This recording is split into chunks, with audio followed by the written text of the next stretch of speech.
Welcome to Taking Care. Salut! Ouais, la voiture elle est retournée, mais c'est pas pour aujourd'hui. Aujourd'hui, on s'occupe de fixer les cardans et l'arbre de transmission au pont. C'est parti!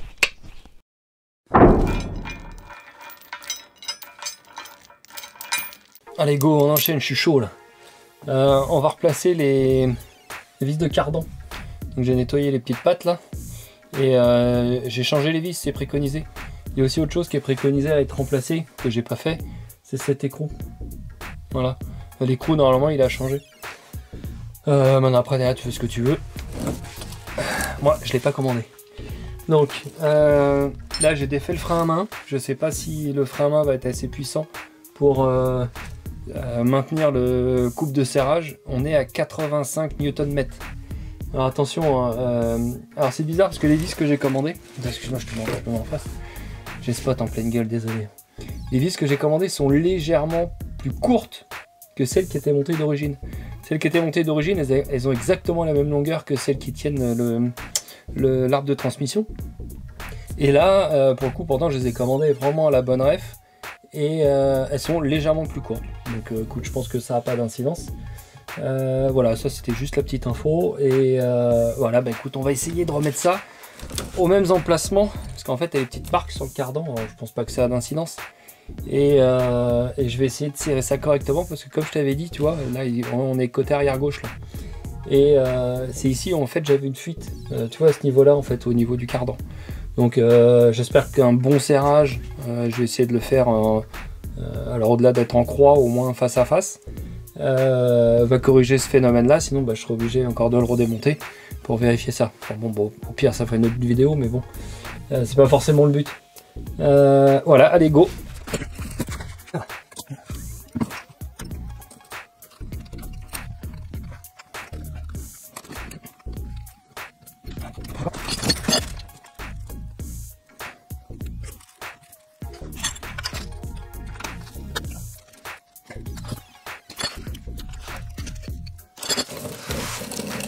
L'empreinte des vis, c'est une empreinte en étoile et c'est du E12, voilà pour info.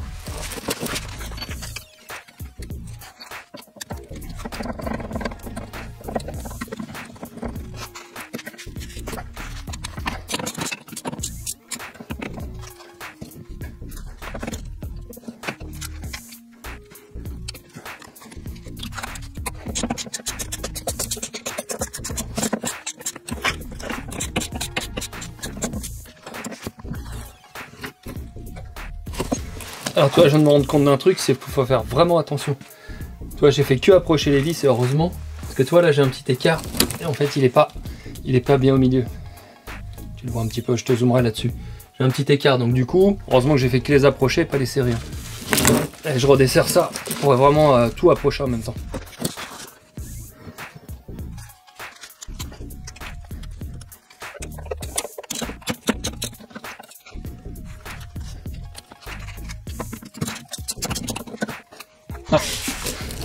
Ah, c'est beaucoup mieux. Là, je fais le tour.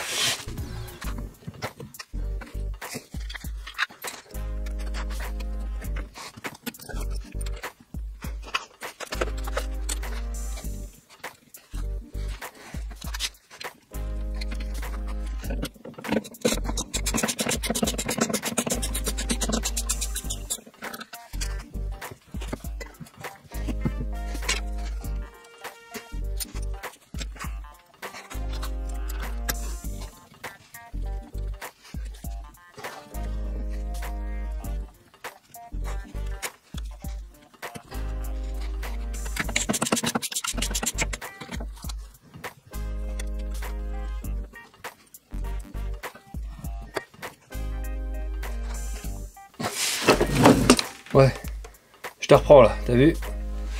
On a fait... on a approché toutes les vis à la main. Je fais la même chose de l'autre côté. Take and care. Je te fais peur? C'est fait pour. Bon écoute, j'ai fait l'autre côté. En attendant, j'ai fait une pause. J'ai mis une petite polaire, parce qu'il commence à faire froid dans mon garage. Bon, je pense que tu t'en fous, mais voilà, c'est juste pour t'expliquer. Donc là je vais mettre le frein à main parce que tu vois, hop là, Donc ça bouge. J'essaie de te mettre au mieux pour que tu puisses voir l'opération. Donc on est toujours côté arrière gauche là. Et donc j'utilise une rallonge plus la douille E12. Je vérifie, hein, c'est bien ça. Ouais, c'est ça.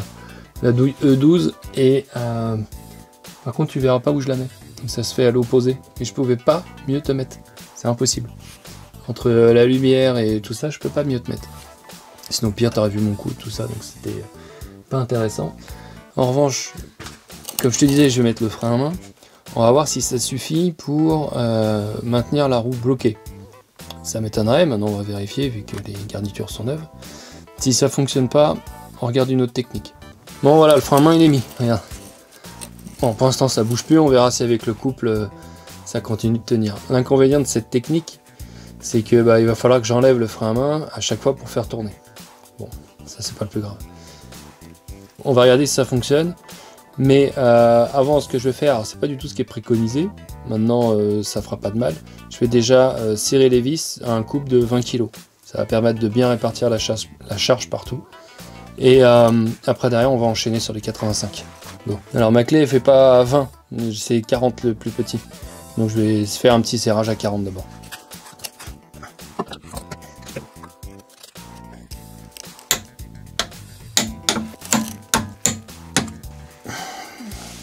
Et là, je me fais un petit point de repère pour que quand je vais tourner, savoir ce que j'ai déjà fait ou pas. Donc il en reste deux de l'autre côté. J'enlève le frein à main. Voilà, donc ces 4 sont faites. Il ne reste plus que ces deux là.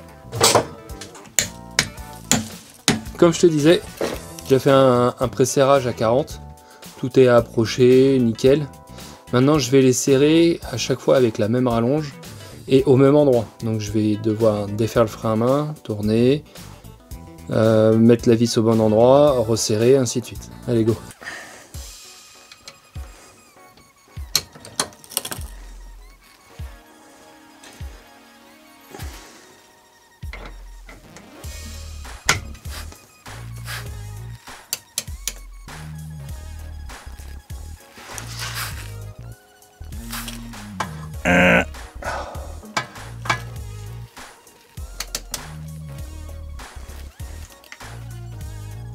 Bon.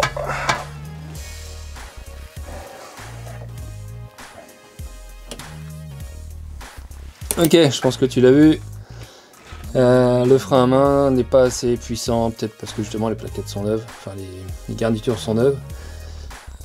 Puis il y a quand même pas mal de force en bras de levier. Donc on passe au plan B. Parti. Voilà, pour le plan B, en fait, c'est assez simple. Il faut que tu enlèves ta roue. Donc, en l'occurrence, on est roue arrière gauche. Et il va falloir que tu utilises un superbe outil très cher, un tournevis. Et alors, si tu as la chance d'avoir des disques rainurés, l'idée c'est de glisser ton tournevis dans les rainures. Voilà. Alors attention au côté dans lequel tu le mets, parce que tu vois, tu pourrais le mettre par en dessous.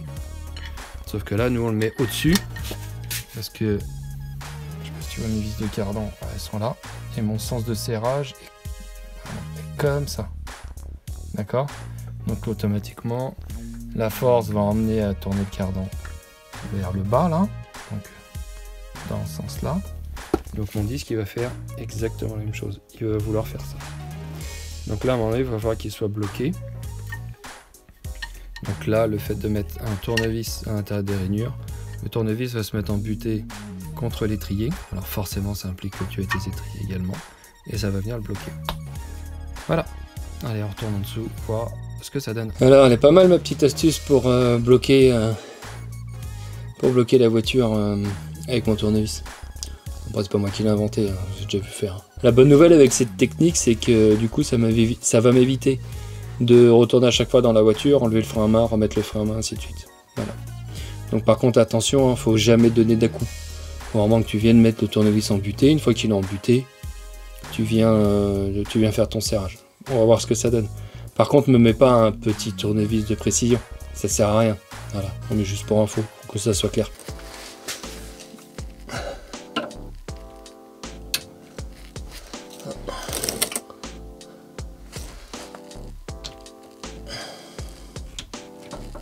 Ok.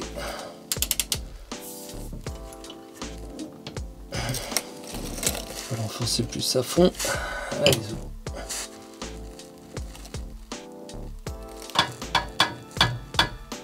ok, donc là le tournevis vient de se mettre en butée. Donc normalement ça devrait plus trop tourner. Hop. Et voilà.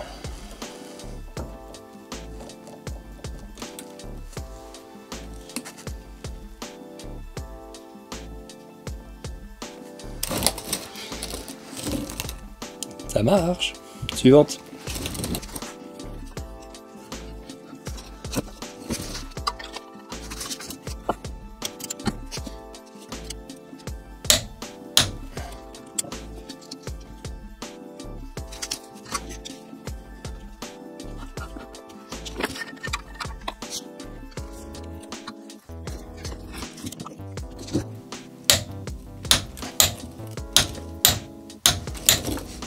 Côté gauche, c'est fait. Je vais m'occuper du droit. Du coup, le plan B, il est même vachement bien. Ça m'a évité de faire 15 allers-retours dans la voiture. Donc le petit tournevis dans le disque rainuré, c'est vraiment top. Après, derrière, il faut l'avoir. Mais tu as compris le concept. Hein. L'idée, c'est quand même de bloquer ta roue. Après, ça peut être une barre amide posée entre deux boulons de roue qui appuient sur le sol. Enfin, voilà quoi. Et c'est vrai aussi pour le desserrer. Ça peut te servir à ça. Particularité de l'autre côté, je te passe cette étape, on va aller s'occuper après derrière directement de l'arbre de transmission à fixer. Mais pour l'autre côté, la particularité c'est que du coup, il ne faut pas que je bloque le tournevis sur la partie haute, mais vraiment sur la partie basse. D'accord? Donc ça va falloir, soit tu l'aides à maintenir, soit tu le prends, tu tournes ton cardan en même temps, de manière à ce qu'il vienne en butée, et après tu viens visser. Voilà, donc t'oublies pas les petits points de repère. Hop là, tu les vois, comme ça derrière on est sûr d'avoir tout ça. Allez, on se retrouve pour l'arbre de transmission. Take and care. Après les cardans, on va s'attaquer à l'arbre de transmission. Et écoute, le couple de serrage des vis, c'est exactement la même chose, 85 Nm. Donc on va s'en occuper. Par contre, la chose très importante, quand tu le démontes, surtout tu mets des points de repère. Je t'ai déjà fait voir en fait dans la vidéo du nettoyage de pont. Tu sais, j'avais mis carrément des petits coups de pointeau pour être sûr en fait d'être vraiment réaligné entre l'arbre de transmission et le pont. Tout ça c'est pour éviter les vibrations, d'accord, parce qu'il y a un équilibrage qui est fait. Et s'il est bon, et écoute, essaie de le garder. Pour moi j'avais fait des petits traits, j'avais nommé 1, 2, 3. Là je peux pas te déplacer la caméra. Je suis vraiment désolé, je peux pas te déplacer la caméra parce qu'en fait elle décode dès que je la bouge, en fait il y a rien qui passe. Donc point de repère, soit tu fais entre le pont et l'arbre de transmission, donc des points de repère physiques comme des petits coups de pointeau, ou alors tu mets des coups de feutre. Le problème du feutre c'est que si tu dois nettoyer les pièces ou des trucs comme ça, en fait ça part. Voilà, donc moi je le réaxe, je le remets face à face pour éviter les problèmes de vibration, et puis on va revisser tout ça comme les cardans. Ouais, juste avant, vis neuve préconisée. Je te mets comme d'habitude les refs dans la description.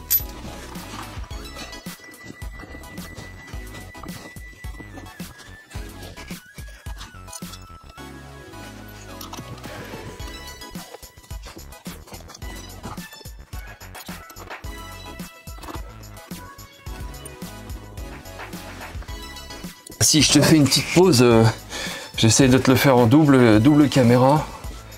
Regarde. Attends, il te faut de la lumière. Voilà. Donc là, je suis en dessous, juste pour t'expliquer que je prenne l'outil. Parce que moi, j'ai galéré pour trouver, savoir comment ça se faisait. Ton arbre de transmission. Voilà, ici, tu dois être pas mal. J'essaie de stabiliser. Voilà, donc là, tu vois, j'ai ramené les vis. Je les approche et en fait l'arbre de transmission il va venir s'emboîter dans le pont. Donc ça c'est la partie du pont, ça c'est la partie arbre de transmission. Et tu vois là ici en fait tu as une encoche qui est là. Tu as exactement la même chose de l'autre côté. Et pour sortir l'arbre de transmission, regarde, tu prends un outil un peu comme ça, d'accord, qui fait levier. Et regarde. Excuse-moi. Tu l'attrapes là et tu fais levier, clac, clac, clac, pour le sortir. Parce que moi j'ai tapé dessus, alors l'idée c'est qu'il sorte, hop là, par là.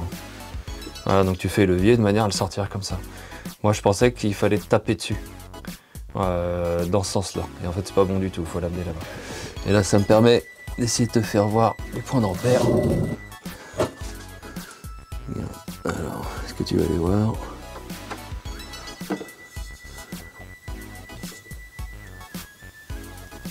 Voilà. T'as... Regarde, au bout de mon doigt, là t'as l'ombre, mais attends, regarde, dès que je l'enlève, tu vas voir, hop, t'as 2 petits coups de pointeau. Et là j'avais fait mes 2 traits. Hop, je tourne. Voilà, tu le vois, un coup de pointeau, un trait. Voilà, 3 coups de pointeau, hop là, 3 coups de pointeau, 3 traits. Ok, donc l'idée c'est que là maintenant, on va resserrer les vis en face à face pour déjà venir l'emboîter à l'intérieur. Parce que tu vois, ça fait longtemps qu'il n'a pas été... Enfin, ça fait longtemps qu'il est sorti, donc toi il y a un tout petit peu de corrosion, mais normalement ça devrait pas trop être difficile. Enfin je te dis ça, j'ai jamais fait ça, donc on va y aller petit à petit. Allez go.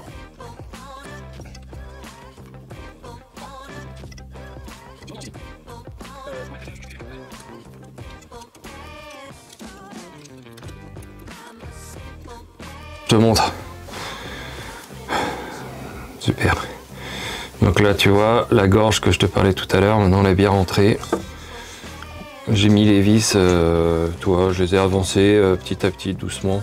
Voilà, et la deuxième est ici. Voilà. Donc maintenant je vais vraiment avancer toutes les vis propres, tu vois, il y en a même qui se serrent à la main. Voilà, et puis après derrière on passe au serrage. On va avoir exactement le même problème que les cardans, c'est-à-dire que là on va devoir serrer dans ce sens-là. Donc l'arbre de transmission il va tourner comme ça. Donc il faut que je bloque mes disques 85 Nm. C'est parti.